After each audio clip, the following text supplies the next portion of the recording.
Memphis, Tennessee, September 26, 1933. In the pre-dawn darkness, a bungalow on Raynor Street is surrounded. Inside, the man the newspapers have dubbed Public Enemy Number 1 is sleeping off a gin binge. The law is closing in. When the agents burst in, they find him unarmed, hungover, and still in his pajamas. And in that moment, a legend is born.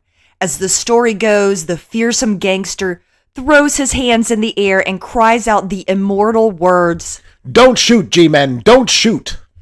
It's a phrase that would echo through history, immortalizing both the criminal and the federal agents who caught him. It was the perfect dramatic end to the crime spree of George Machine Gun Kelly. But what if it never happened? What if the man behind the machine gun was a fraud? And what if the real criminal mastermind was the woman sleeping in the next room? Welcome to History's Greatest Crimes. I'm Elena. And I'm Michael, and today we're unraveling the story of Machine Gun Kelly, the real gangster of the 1930s, not the current pop star on the radio. Although the present-day singer adopted the stage name of Machine Gun Kelly in honor of the infamous Prohibition gangster. But this is a story not just of a gangster, but of a nation in crisis during the Great Depression, the birth of the modern FBI, and how a myth was manufactured and then brutally dismantled on the world's most notorious prison island, Alcatraz. To understand a figure like Machine Gun Kelly, you first have to understand the world that created him. America in the 1930s was a nation on its knees. The Great Depression had shattered the economy, and with it, the public's faith in its own crumbling institutions. Millions were unemployed, savings were wiped out overnight, and for many, the American dream had turned into a nightmare. That's right, Michael. When the stock market crashed on October 24th of 1929, 10% of the total wealth of the nation went up in smoke. By 1932, 25% of the workforce was unemployed. Thousands of people stood in line to compete for 10 or 15 available employment positions. There are stories of men deliberately setting fire to forests to get temporary employment as firefighters. People lost their homes to the banks, and many lived in lean-to shacks made of scrap wood and metal. People were so desperate and despondent that in the first year of the Depression, it's thought that about 23,000 Americans committed suicide. And we have to remember that the Great Depression was great and that it lasted a long time. Despite Democratic President Franklin Delano Roosevelt's efforts to create employment and boost the economy through his New Deal programs, the Depression lasted until the early 1940s. It lasted over 10 years. This widespread demoralization throughout the nation created a fertile ground for a new kind of anti-hero. At the same time, the country was in the throes of a massive social experiment. Prohibition, the nationwide ban on alcohol, enacted in 1920 through the 18th Amendment. This was part of a progressive era push during which reformers pressured the federal government to better society through policies and laws. Reformers had good intentions in establishing prohibition at the start. They thought that stopping alcohol consumption would help American families. But prohibition, which would last until 1933, had an explosive, unintended consequence. It sure did. As one historian put it, quote, "Prohibition practically created organized crime in America," end quote. It didn't stop people from drinking. It just turned a legal industry into a billion-dollar black market controlled by criminals. Criminals like Al Capone in a previous episode. But this new illicit economy demanded a new kind of criminal. The old unruly street gangs gave way to highly organized syndicates that operated like corporations with powerful leaders, like Al Capone, complex logistics, and corrupt relationships with politicians and police. Historians refer to this period from the 1920s through the early 30s as the Public Enemy era, a time of soaring crime, mobsters, and a new breed of outlaw, the bank robber. And the public's relationship with these criminals was complicated. While the government and newspapers decried the violence of figures like Al Capone, the public often saw the more independent outlaws in a different light. In an era when banks were foreclosing on family farms and life savings vanished overnight, The men and women who robbed those same banks were often cast as folk heroes. They became symbols of defiance against a system that seemed rigged and broken. Criminals became national celebrities. The notoriety of gangs like Bonnie and Clyde was fueled by wild shootouts and spectacular car chases, turning them into romantic figures outside the law. Also a previous episode. The media, from newspapers to the new pulp magazines, breathlessly covered their exploits, turning them into household names. This romanticization of the outlaw in the 1920s and 1930s was more than just a fascination with crime. It was a symptom of the era's deep institutional collapse. The public's embrace of figures who attacked banks wasn't an endorsement of criminality itself, but rather a vicarious rebellion against the very systems, financial and governmental, that they felt had betrayed them. In response to the legendary image of gangsters, the government attempted to offer the public and the media a new kind of hero to replace the outlaw folk hero. This new hero was the G-Man.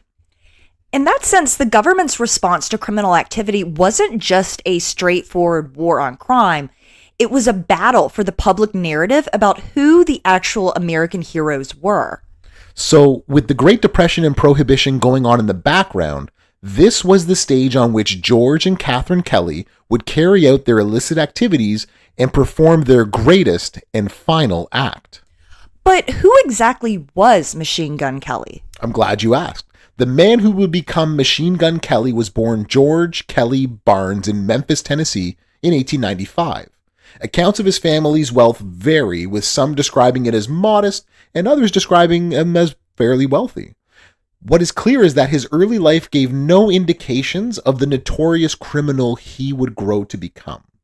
He attended Mississippi A&M College to study agriculture, but he soon found out that he was a very poor student. His highest grade was a C+ in, of all things, physical hygiene. He soon dropped out to marry his first wife, Geneva Ramsey. In photos from that time, George Kelly Barnes was a good-looking young man, tall and slender, and often wearing a smirk on his face. He was frequently seen in suits and ties, and often with a hat. But despite having a nice appearance, his life after college was a series of failures. George and Geneva had 2 children, and afterwards, George struggled to support his family. He worked long hours as a cab driver in Memphis for very little reward. The financial strain was overwhelming, and he soon separated from his wife.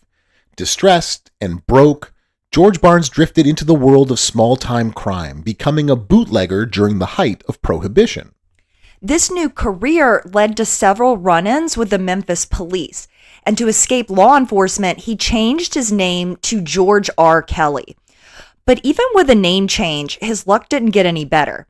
In 1927, he was arrested twice for bootlegging and for vagrancy. And then in 1928, he was arrested again, this time in Tulsa, Oklahoma, for smuggling liquor into an Indian reservation, and was sentenced to 3 years in Leavenworth Penitentiary. By all accounts, he was a model inmate and was released early on good behavior. At this point, George Kelly was, as one biographer puts it, quote, a small-time hip pocket bootlegger. He was a man defined really by his failures, not his fearsomeness. This was not the resume of a future public enemy number 1. So George needed a catalyst. He needed a director, a publicist, a mastermind. And some people claim that there's a woman to blame. My apologies for singing there. And he found one in Kathryn Thorne. Born Cleo Brooks in Saltillo, Mississippi in 1904, Kathryn was an experienced criminal in her own right. She had a criminal record for shoplifting and robbery, and her third husband, a bootlegger named Charlie Thorne, had been found dead with a typed suicide note. And this was highly suspicious given that it was common knowledge that the man was illiterate. But the judge looked past this, and Kathryn was never convicted for the murder. So Kathryn was the original FAFO woman. Absolutely. Kathryn was beautiful, ambitious, intelligent, and had family connections in the crime world. In fact, she first met George Kelly while he was still serving time.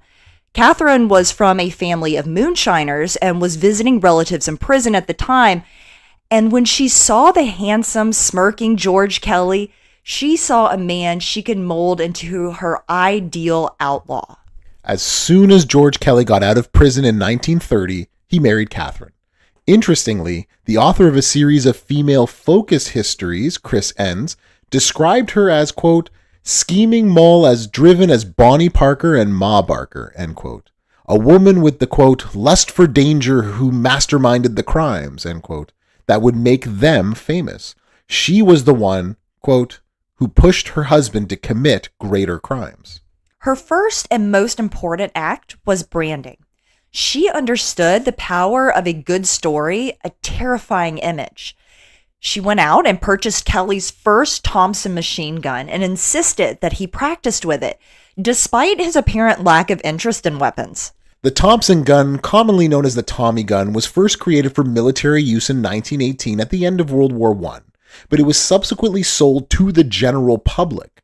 The models of the 1920s guns that George Kelly would have used could fire at a rate of around 900 rounds per minute. Following the gun purchase, Kathryn launched a one-woman public relations campaign. She began spreading stories that her husband was so proficient with the gun that he could write his name in bullets on a fence. She was known to take the spent gun cartridges and pass them around to acquaintances at underground drinking clubs, introducing them as souvenirs from the fearsome machine gun Kelly. She boasted that he was a desperate criminal wanted in 3 states for murder and bank robbery. It was all marketing, and it was brilliant. She crafted the entire persona. George Kelly Barnes was her creation. She was the criminal impresario who understood that in the 1930s media landscape, myth was more valuable than reality. And to be clear, this wasn't a partnership of equals. Kathryn was the strategist, the ambitious leader. Her ruthlessness became clear later when, on the run, she tried to broker a deal with an FBI agent to turn in her husband in exchange for a lenient sentence for herself and her mother. She wasn't just with a gangster, she made the gangster. So in the early 1930s, Kathryn and Machine Gun Kelly were a couple. They moved to Fort Worth, Texas, where they operated together as bootleggers. But not being content with being secret criminals, Kathryn and George Kelly, aka Machine Gun Kelly, were intent on making themselves famous. It wasn't long before the Kellys graduated from bank robbery to the most feared crime of the era, kidnapping for ransom. In Oklahoma City, on the night of July 22, 1933, George Kelly and a criminal associate named Albert Bates burst into the home of oil tycoon Charles F. Urschel. Urschel and his wife, Berenice, were playing a game of bridge with their friends, Walter and Elizabeth Jarrett. Armed with Kelly's trademark machine gun, the kidnappers demanded to know which of the men was Urschel. When no one answered, they declared, quote, well, we'll take both of them, end quote. They forced both men into their car and after driving a few miles, identified their wealthy target by checking his wallet. They released Walter Jarrett on the side of the road and drove Charles Urschel, now blindfolded, to a remote farmhouse in Paradise, Texas. The hideout belonged to Kathryn's mother and stepfather, who had agreed to watch Urschel in exchange for a cut of the ransom, and the demand was a staggering $200,000, the equivalent of nearly $5 million today. And the instructions were precise. The money was to be paid and used $20 bills, and the family was warned not to record the serial numbers, a warning they wisely ignored. And to signal their compliance, the family was instructed to place a specific classified ad in the daily Oklahoma newspaper that read, quote, for sale, 160 acres, good 5-room house, deep well, also cows, tools, tractor, corn, and hay. But the Kellys and their accomplices made a fatal mistake. They completely underestimated their victim. Charles Urschel, though blindfolded for most of his 9-day ordeal, was not a man to panic. He became, in effect, a one-man detective agency, meticulously collecting evidence against his captors. He paid attention to every detail. He memorized the sounds of the farm, the crowing of roosters, the squeal of pigs, and other barnyard noises that told him he was in a rural area. He noted the distinct sulfurous taste of the well water he was given to drink. He counted his steps whenever he moved, estimated the dimensions of the room where he was held captive, and as he later told the FBI, he made a conscious effort to touch every surface he could, intentionally leaving his fingerprints as a trail for investigators. But Urschel's most critical observation was a sound pattern. As he would later testify, an airplane flew over the farmhouse at precisely the same times every day, once at 9:45 a.m. and again at 5:45 p.m. He even noted that the plane did not fly on one particular Sunday, which he recalled was rainy. This single, seemingly minor detail would prove to be the key that unlocked the entire case. Charles Urschel wasn't just a victim, he was actively working to solve his own kidnapping. On July 30th, 1933, the Kellys released Charles Urschel in exchange for the $200,000. And for one man, the kidnapping couldn't have come at a better time. That man was J. Edgar Hoover, the fiercely ambitious director of the Bureau of Investigation, soon to be renamed the Federal Bureau of Investigation, or the FBI. The nation was in the grip of what the press called a kidnapping epidemic, a wave of fear spurred by the sensational 1932 abduction and murder of the infant son of the famous American pilot and military officer Charles Lindbergh. The public outcry from the Lindbergh case had pressured Congress into passing the Federal Kidnapping Act, popularly known as the Lindbergh Law. This legislation made kidnapping across state lines a federal offense, giving Hoover's agency, soon to be renamed as the FBI, unprecedented power to pursue criminals across the country. The law was a cornerstone of a new federal war on crime. Hoover saw the Urschel case as the perfect opportunity to showcase his new, professionalized, and powerful federal force. He had spent years reforming the Bureau and establishing a scientific crime lab, a centralized fingerprint file, and rigorous training for his agents. These new, skilled agents of the Bureau became famous for their attention to cases, especially those of espionage, organized crime, and other high-profile crimes. By the late 1920s, these agents had become popularly known as G-men, slang for government agents. In fact, the earliest citation in the Oxford English Dictionary for the American usage of the term came in 1930 in a biography of Al Capone. So J. Edgar Hoover was making great strides as the director of the Bureau of Investigations. However, we have to be careful not to glorify his efforts too much. In 1919, then 24-year-old Hoover played a leading role in the first Red Scare, which led to many deportations of first-generation immigrants without due process for supposedly supporting communism or communist ideas. And then in 1921, when he was appointed the 5th director of the Bureau of Investigation, he fired all the female agents and banned the future hiring of them. That ban lasted until 1972 when Hoover died. Yikes. But good or bad, in 1933, J. Edgar Hoover had the perfect high-profile crime to cement the role of the FBI and the G-men as America's premier crime-fighting agency. He took a personal interest in the Urschel kidnapping case, pulling his best agents off of other major investigations to lead the manhunt for Kelly. The FBI's investigation was a massive multi-state effort, a textbook example of the Bureau's new national reach. A key element of their strategy was tracking the $200,000 in ransom money. Before the money was delivered, the FBI had meticulously recorded the serial numbers of every single $20 bill. These numbers were then circulated to banks and financial institutions across the country. It didn't take long for the trap to spring. Soon, the marked bills started popping up. A bundle of them appeared at a bank in Minneapolis, Minnesota, where an accomplice tried to exchange them for a cashier's check. More bills were used to purchase 125 cases of whiskey. The money trail led agents to a sprawling web of accomplices, to money changers and safe houses, but slowly and surely tightening the net around the Kelly gang. While the money trail was heating up, agents were working with the clues provided by Charles Urschel. His detailed sensory account was invaluable.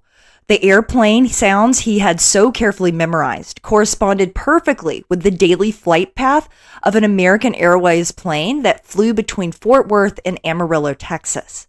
This, combined with other clues like the sulfurous water, allowed investigators to pinpoint the location of the hideout.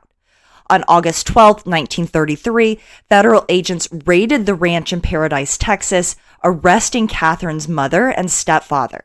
With their network collapsing, George and Kathryn Kelly were now on the run. Interestingly, during this time that the authorities were chasing them, Kathryn tried to broker a deal with an FBI agent for a lenient sentence for herself and her mother in exchange for turning in George. This deal never went through as the FBI captured both George and Kathryn before the deal could be finalized. The nationwide manhunt finally came to a dramatic end on September 26, 1933, at a bungalow in Memphis, Tennessee, the home of a friend. In the early morning hours, FBI agents conducted a raid during which George and Kathryn Kelly were taken into custody. The popular story, the one promoted heavily by Hoover and the FBI for decades, is that a cornered and terrified Machine Gun Kelly, without his trusty machine gun, surrendered with the now immortal cry, "Don't shoot, G-men, don't shoot." It was a powerful piece of propaganda, casting the FBI agents as fearless heroes who had brought a notorious public enemy to his knees with nothing more than their authority. But the truth, as pieced together from forgotten interviews and internal documents, is far less dramatic and much more interesting. One of the arresting agents, William Rohr, gave a telephone interview to a Chicago American reporter just hours after the capture. In that interview, he said that it was Kathryn who actually used the term. As she was being arrested, Rohr recalled she, quote, cried like a baby. She put her arms around Kelly and said, "Honey, I guess it's all up for us. The G-men won't ever give us a break." Other accounts, including some early press reports, say that Kelly, badly hungover, simply stumbled out of his bed and mumbled something like, quote, "I've been waiting for you all night," end quote. The official FBI reports from the time make no mention of Kelly saying G-men at all, but it seems the more colorful version was simply too good of a story to let the facts get in the way. The myth was far more useful to Hoover than the mundane reality. This episode reveals a fascinating, almost symbiotic relationship between Hoover's FBI and the outlaws they hunted. Hoover needed larger-than-life villains to justify his agency's expanding power and budget, and the media was more than happy to create them. In turn, the FBI's high-profile war on crime amplified the gangsters' notoriety, creating a feedback loop of myth-making. The capture of Kelly wasn't just an arrest. It was a carefully managed media event designed to replace the outlaw hero with the G-man hero in the public consciousness. The likely fabrication of the famous quote demonstrates that Hoover was also a master of public relations.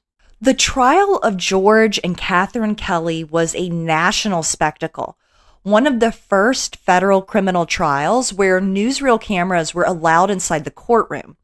Beginning in the 1910s, the media began to produce newsreels, short films documenting current events. And this became a popular form of entertainment and information for the general public that they could view at local movie theaters. So, as all of America was watching, and the courtroom drama itself did not disappoint, Charles Urschel himself took the stand, calmly and precisely recounting his entire kidnapping ordeal. In a moment of high drama, Kathryn's own grandmother was brought forward in a wheelchair to testify against her, causing Kathryn to break down into tears. But the most striking feature of the trial was the contrast between the two main defendants. Kathryn was defiant and poised, ever the performer. She was fashionably dressed and seemed to relish the media attention, posing for cameras multiple times. After her conviction, she famously sneered, quote, "Anyone would have been convicted in this court. If they'd brought my dog in here, he would have got a life sentence too," end quote. George Kelly, on the other hand, was a shell of his fearsome public image. He had been on bread and water diet in jail and had been pistol whipped by an agent after an altercation in the courthouse. So entering the courtroom, he had a swollen temple and blood trickling down his face. The man whose identity was built around a machine gun sat silently through the proceedings. He never took the stand in his own defense. In his closing argument, the district attorney, Herbert Hyde, framed the case as a battle for the soul of the nation. Speaking to the jury and to the newsreel cameras, he declared, quote, "We are here to find an answer to the question of whether we shall have a government of law and order or abdicate in favor of machine gun gangsters. If the government cannot protect its citizens, then we had frankly better turn it over to the Kellys," end quote. On October 12, 1933, the jury took less than 1 hour to find both George and Kathryn Kelly guilty. They were sentenced to life in prison. George Kelly was initially sent back to Leavenworth Penitentiary, but he couldn't resist boasting. He bragged to the press that he would escape, break his wife out of prison, and they would spend Christmas together. The federal government decided to take these boasting threats seriously. In August of 1934, Kelly was put on a train and transferred to a new, inescapable federal penitentiary built on an island in San Francisco Bay, Alcatraz. He arrived on September 4th, 1934 as inmate AZ-117, part of one of the first large group of prisoners to be housed on Alcatraz. Popularly known as the Rock, Alcatraz was designated to be the end of the line, a place to break the spirits of America's most notorious and incorrigible criminals. According to a warden who worked there during his time, his life at Alcatraz was largely uneventful. The fearsome public enemy became the model inmate. He worked in the prison laundry and held an administrative job in the industry's office. He played bridge on the weekends. He even served as an altar boy in the prison chapel. He became deeply remorseful, writing letters to Charles Urschel begging for his forgiveness. The letters went unanswered. To his fellow inmates at Alcatraz, hardened criminals like Al Capone and Doc Barker, the fearsome machine gun Kelly was a complete joke. They saw right through the bravado that Kathryn and the press had created. He was constantly boasting, telling big fish stories about robberies he'd never committed and murders he'd never done. A fellow inmate later recalled how Kelly earned a new, more fitting nickname. He said that Kelly, quote, told big fish stories, so the cons called him Pop Gun Kelly after cork guns that were popular with kids. The guys didn't take him seriously, end quote. The man whose entire identity was built on a powerful weapon was now named after a child's toy.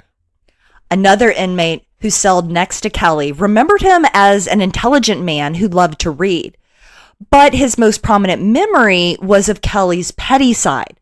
Nearly every night, Kelly would accuse his neighbor of snoring, reach out of his cell, and slap him on the head with a magazine. This was the pathetic reality of the great public enemy. The transformation of Machine Gun Kelly into Pop Gun Kelly perfectly illustrates the psychological purpose of Alcatraz. The prison was designed not just for incarceration, but for the systemic dismantling of the public enemy persona. The island of Alcatraz was designated as a federal prison in 1934, and it was designed to hold prisoners who continuously caused trouble at other federal prisons. Most prisoners were notorious bank robbers and murderers, and the staff at the prison were highly trained in security, but not rehabilitation. There was little hope for anyone jailed there of making it out anytime soon. By stripping away the tools of their trade, the guns, the fast car, the media attention, and subjecting them to a rigid, monotonous, isolating routine, Alcatraz revealed the ordinary, often pathetic men behind the myths. Kelly's story shows that the gangster image, so potent in the outside world, could not survive the brutal, demythologizing realities of the Rock. After spending 17 years on Alcatraz as an inmate, George Machine Gun Kelly was quietly transferred back to the Leavenworth prison in Kansas. There, 3 years later, he died of a heart attack on his 59th birthday. When none of Kelly's family claimed his body, Kathryn's stepfather, who had finished his own 11 years in prison, had him buried in his family plot in Cottondale, Texas. A simple, small headstone that states, quote, George B. Kelly, 1954, marks his final resting place. After Kathryn Kelly was sentenced in 1933, she and her mother served 25 years together at a women's correctional establishment in West Virginia before being released in 1958. She changed her name back to Lara Cleo, worked as a bookkeeper in an Oklahoma hospital, and lived quietly in obscurity until her death in 1985. In the end, the story of Machine Gun Kelly is the story of an era. He was a small-time crook, a failure at almost everything he tried, who was inflated into a legendary figure by an ambitious wife, a sensationalist press, and a public desperate for anti-heroes. He was the perfect villain for J. Edgar Hoover's rising FBI, a larger-than-life public enemy whose capture could be spun into a tale of federal triumph for the heroic G-Man. He was a man defined by two guns, the Thompson submachine gun that gave him his fearsome manufactured name, and the pop gun that defined his pathetic, unraveled reality. His story shows us that in the theater of crime, the myth is often more powerful, more dangerous than the actual man.